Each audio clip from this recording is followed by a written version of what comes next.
Hola y bienvenidos una vez más a Historias con Té de Jazmín.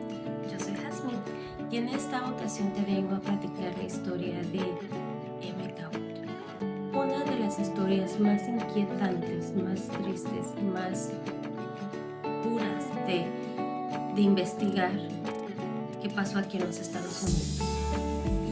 Fue una organización secreta que experimentaba con humanos y un silencio que se prolongó por décadas. Esta organización se formó entre 1953 y 1973. La CIA llevó a cabo un programa clandestino con el propósito de desarrollar técnicas de control mental, modificación de conducta y manipulación psicológica profunda. En el contexto de la Guerra Fría, el miedo a que los soviéticos pudieran lavar cerebros, llevó a Estados Unidos a justificar sus propios horrores en nombre de la seguridad nacional. El responsable, el cerebro de todo esto, ¿cómo se puede decir? La mente maestra, Sidney Gottlieb, un químico que dirigía la división de servicios técnicos de la CIA. Él era una mezcla de un científico y un patriota radical. Él estaba obsesionado por descubrir la fórmula para doblegar la voluntad humana y no tenía límites. Pero en este punto tú te preguntarás, ¿qué hacía Sidney exactamente? ¿Cuáles eran sus procesos? ¿O qué era lo que él quería alcanzar? Bueno, pues aquí es cuando vamos a entrar a la parte más perturbadora de este video. Los experimentos eran variados y todos eran creados o los hacían en humanos y eran sumamente dolorosos, sumamente horribles, como sacados de una película de terror. No entiendo y no voy a poder entender jamás cómo fue que una persona como Sidney llegó a límite de crear o de pensar o de poner eso en su cabeza, de tener esa idea y de ponerlo y de hacer todos estos experimentos.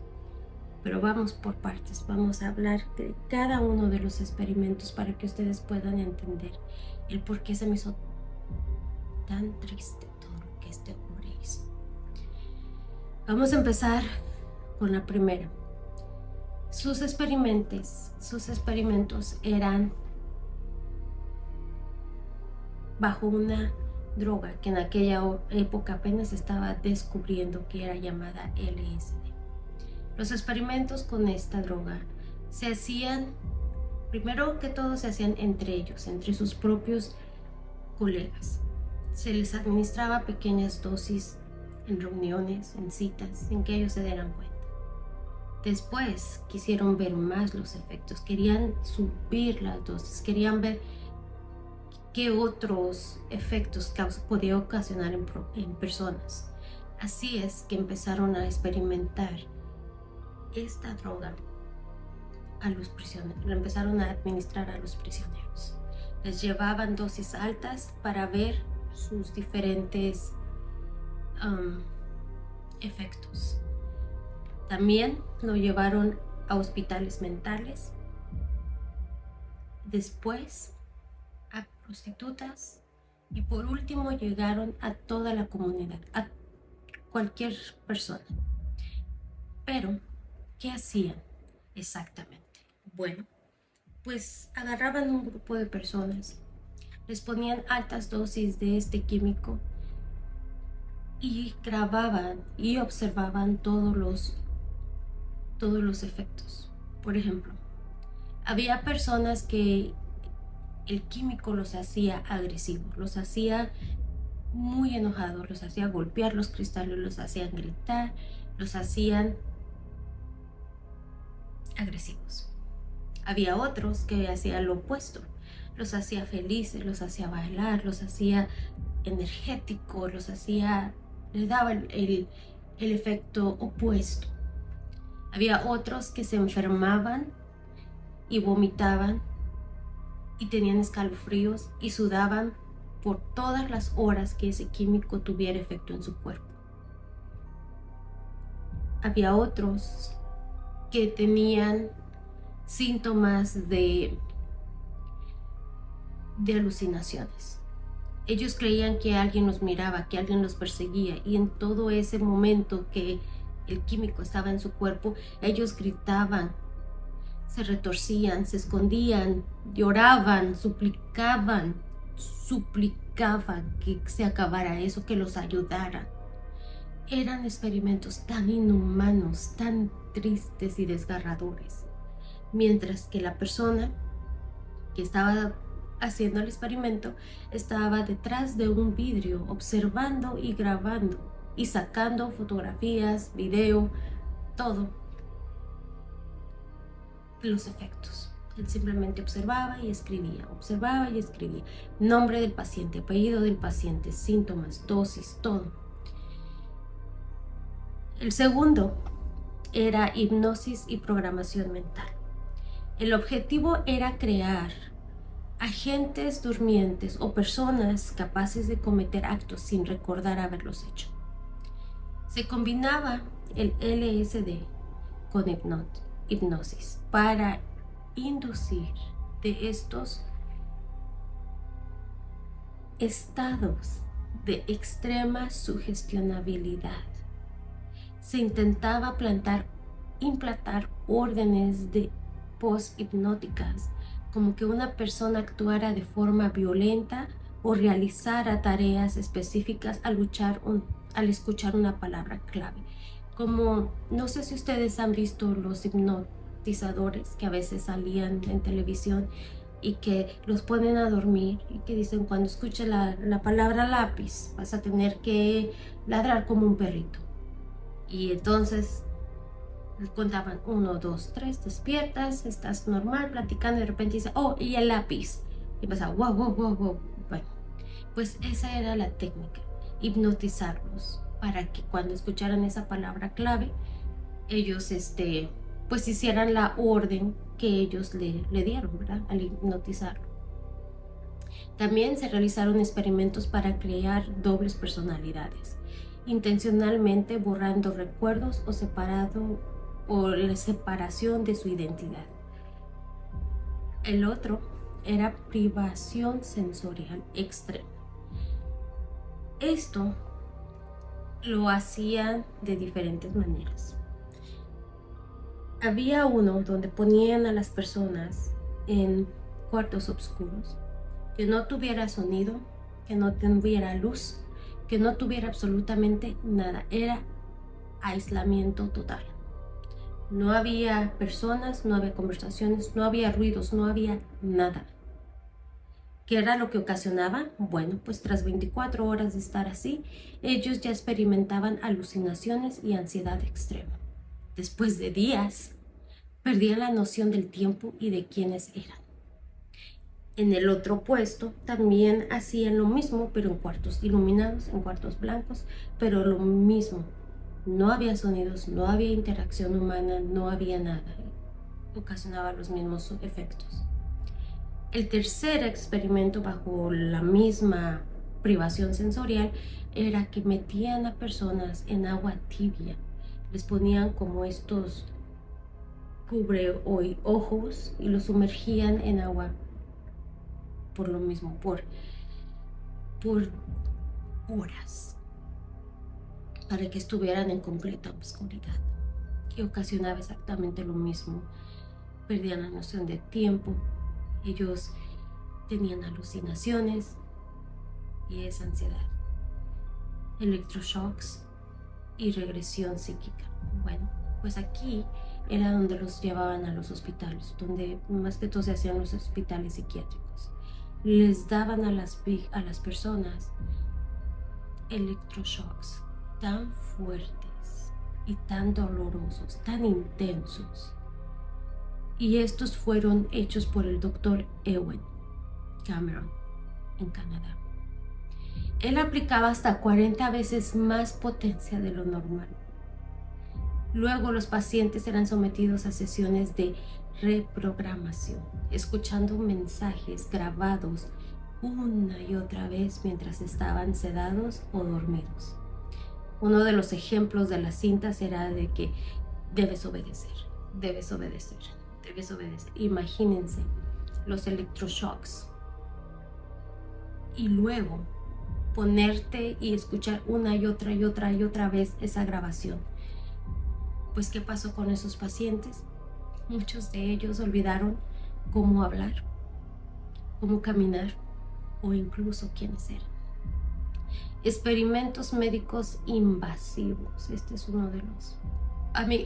todos son peores. O sea, va de más en más y más y más peor. Son tan inhumanos, tan triste, tan horrible. Pero eran experimentos médicos que hacían ellos. Les cortaban alrededor de la cabeza, levantaban la parte de arriba del cerebro y luego por la cirugía trataban de poner implantes quirúrgicos en el cerebro. Algunos experimentos involucraban colocar electrodos en zonas específicas para alterar emociones como el miedo, la agresión o la sumisión. Se hicieron intentos de borrar recuerdos con sustancias como escopolamina, pentolar, sódico o incluso combinaciones experimentales de drogas que ni siquiera habían sido aprobadas para el consumo humano, para que un humano los pudiera usar. Eran inhumano, era terrible, era horrible que quisieran implantar todo eso en un cerebro humano. Este hombre, o la CIA, que eran muchas personas, no solo era él, pero muchas personas ya involucradas, quisieron llevar estos experimentos a las universidades y llegó a Harvard. Claro que Harvard no sabía lo que estaban haciendo. Ellos simplemente llegaron con un planteo, una idea de hacer unos estudios. Y para eso ellos iban a necesitar interrogar personas o así. Iba a ser un estudio. Y así es que Harvard aceptó el dinero y dijo, sí, vamos a hacerlo, vamos a ver qué pasa. Entonces, en 1959, Ted Kaczynski, de solo 16 años, fue parte de este estudio. 3 años en Harvard dirigido por el profesor Henry Murray. El proyecto se llamó, en esa época no se llamaba MK Ultra, pero sí estaba financiado por la CIA. Y ahí lo que hacía Kaczynski fue sometido a intensos interrogatorios, humillaciones y confrontaciones emocionales. Ellos eran grabados en videos mientras estaban siendo conectados a sensores para medir reacciones fisiológicas.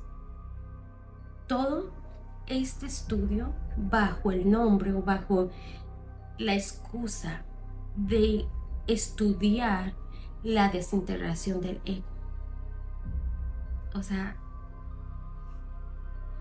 yo hasta ahorita me quedo sin palabras porque no puedo creer que la CIA haya disfrazado todo como un estudio para la desintegración del ego y que lo permitiera. Y dato curioso, este muchacho de 16 años que fue sometido por 3 años a estas interrogaciones y a este experimento, él creció y años después se convirtió en una Unibomber, el que mandaba bombas en correos. Pero de eso Ya traeré el video, ya investigaré la historia y traeré todos los detalles. Pero él se convirtió en eso, en el que mandaba las bombas por correo. Pero a este punto, ustedes se preguntarán, ¿cómo fue que todo esto salió a la luz? ¿Cómo fue que todo esto se descubrió y que ahora podemos saber lo que hicieron y por qué lo estaban haciendo? O sea, ¿cómo fue que todo esto se destapó? Bueno, pues fue gracias a muchos errores que se cometieron. Gracias, benditos errores. Y eso fue gracias tras el escándalo de Watergate, que se investigaron abusos de poder en todas las agencias federales. El Comité Church de 1975 reveló parte de los programas ilegales de la CIA, incluyendo el MK Ultra. En 1977, tras una solicitud bajo la Ley de Libertad de Informaciones, se descubrieron más de 20,000 documentos olvidados en un almacén, que nos permitieron poner todo esto, reconstruir toda la historia, saber los experimentos que hacían, todas las grabaciones, todo lo que hacían, los electroshocks, las cirugías del cerebro, los experimentos con el LSD y toda la isolación que le hicieron a todos estos seres humanos. Pero desgraciadamente muchos archivos fueron desaparecidos, quemados y destruidos por orden directa del entonces director de la CIA, Richard Helms. Sabemos un poco más de esta historia porque hubo testigos, hubo sobrevivientes, hubo personas que fueron a contar su historia, que fueron a juicios, a contar lo que habían sufrido, lo que habían vivido. Hay varias historias, como la de Frank Olson, un científico de la CIA que fue drogado con el LSD sin saberlo y murió días después de caer del 10º piso de un hotel. Su familia cree que fue asesinado cuando quiso abandonar el programa, cuando él se enteró que estaba siendo parte de este programa y lo quiso abandonar. Otra víctima, James Stanley. Él fue un soldado que fue parte de los experimentos y perdió su juicio con la Corte Suprema. Harold Bloor, jugador de tenis profesional, fue internado en una clínica psiquiátrica y murió tras ser inyectado con una droga experimental. Muy alta la dosis, por eso perdió su vida. Y otras más decenas de víctimas que aún siguen vivas hasta el día de hoy, que siguen luchando por el reconocimiento legal y reparación de daños. En varias de las entrevistas que vi para conformar toda esta investigación, ellos cuentan que fue muy doloroso para ellos poder exponer lo que habían sufrido, poder contar lo que habían vivido. Y fue más triste que no hubo justicia, que no hubiera detenciones, que no hubieran encarcelado a nadie, que nadie hubiera sido enjuiciado. No hubo reparación de daños. Y ellos tuvieron que revivir todo eso, darle voz y corregir a esos juicios. En esa entrevista escuché que ellos ya se dieron por vencido y que ahora prefieren vivir lo que les queda de vida en paz, tranquilos. Algunos de ellos tienen grandes secuelas, grandes dolores de recordar todo eso y grandes secuelas. Pero lo más triste y desgarrador es que no recibieron justicia y que los responsables jamás van a ser juzgados. Pero mi reflexión final es de ahora que gracias a todo esto, gracias a que hubo personas que sobrevivieron y fueron, sí, a lo mejor no recibieron los resultados que hubieran querido, pero al menos gracias a todo eso se usaron o se hicieron nuevas leyes. Por ejemplo, ahora se creó el Comité de Ética Independiente para toda investigación médica. Se establecieron estándares para el consentimiento informado de los medicamentos y se ha limitado la capacidad de las agencias para realizar pruebas encubiertas sin autorización civil. Y lo último que me queda por decir de todo esto es que gracias a todo esto, gracias a que ahora es más ético y más supervisado, el LSD ahora se usa para tratar la depresión y la ansiedad, pero ahora es con ética y con un control clínico y supervisión médica. Estas personas no habrán tenido la justicia que ellos hubieran querido o hubieran deseado tener. Pero gracias a esto, ahora tenemos leyes más estrictas para que hagan las pruebas médicas y para que esto no vuelva a suceder. Yo espero que no esté sucediendo, pero uno nunca sabe. Escondieron todo esto y solo se descubrió, por lo que dije, por errores, benditos errores, que sacaron a la luz todo esto y que hoy podemos saber lo que pasó. Pero, otra vez, es la CIA.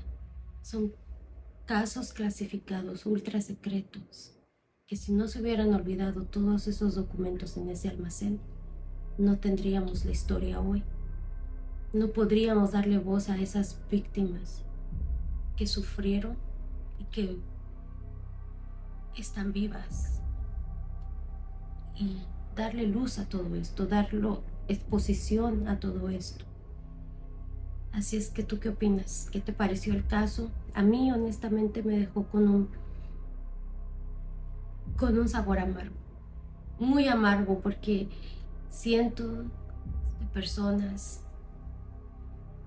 sufrieron por todo esto, personas inocentes, personas que estaban en hospitales psiquiátricos, que ya llevaban sus propios problemas y tener que pasar por más abuso. Personas en la sociedad que tuvieran que pasar todo esto y que hasta el día de hoy no hubo reparación de daños. Una historia muy triste, pero déjame en los comentarios tú qué opinas.